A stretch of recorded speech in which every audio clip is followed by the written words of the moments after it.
नमस्कार मित्रांनो, स्वागत आहे तुमचं आताच्या ब्रेकिंग न्यूजमध्ये। मित्रांनो, खाजगी क्षेत्रामध्ये काम करणाऱ्या कोट्यावधी कर्मचाऱ्यांसाठी एक निराशाजनक बातमी समोर आली आहे। कर्मचारी भविष्य निधी संघटनेच्या म्हणजेच EPFOच्या केंद्रीय विश्वस्त मंडळाची बैठक लवकरच होणार आहे, जिथे आर्थिक वर्ष 2024-25 या आर्थिक वर्षासाठी PF व्याजदर हा निश्चित केला जाईल। मात्र यावेळी व्याजदर कपात होण्याची दाट शक्यता आहे। PFच्या व्याजदर कपातीमागे अनेक कारणे आहेत।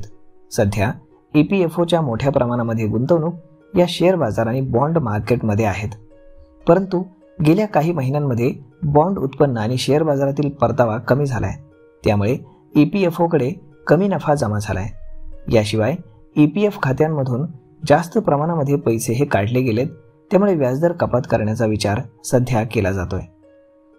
EPFOच्या व्याजदरांमध्ये गेल्या काही दशकांमध्ये मोठे चढ उतार आपल्याला पाहायला मिळालेत। 1952-53 मध्ये व्याजदर हा फक्त 3% होता, तर 1989-90 मध्ये तो 12% पोहोचला होता, जो आतापर्यंतचा उच्चांक होता। मात्र त्यानंतरच्या काळामध्ये तो सातत्याने घटत गेलाय। 2001-2 मध्ये हा व्याजदर 9.5% होता, तर 2011-12 मध्ये तो 8.25% खाली आला।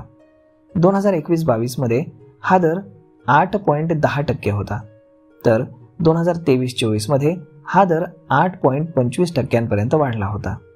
या ऐतिहासिक आकडेवारीवरून हे स्पष्ट होतं की EPFO व्याजदर पूर्वीच्या तुलनेमध्ये सतत घटतोय आणि यावर्षी देखील यामध्ये घट होण्याची शक्यता नाकारता येत नाही।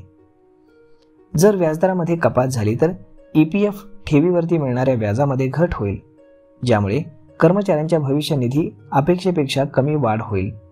याचा थेट परिणाम निवृत्ती निधीवरती आणि आर्थिक सुरक्षिततेवरती होणार आहे। तर मग मित्रांनो, अशा पद्धतीनं जर तुम्ही देखील सरकारी किंवा खाजगी नोकर असाल तर तुमच्या EPFOच्या बैठकीनंतर तुमच्या PF मध्ये व्याजदर कमी होण्याची दाट शक्यता आहे। तर मग मित्रांनो, हा व्हिडिओ, ही माहिती तुम्हाला कशी वाटली हे तुम्ही आम्हाला कमेंट करून नक्कीच सांगा, आणि जर आवडली असेल तर आपल्या जवळच्या मित्रमंडळींसोबत देखील हा व्हिडिओ तुम्ही शेअर करायला विसरू नका। धन्यवाद।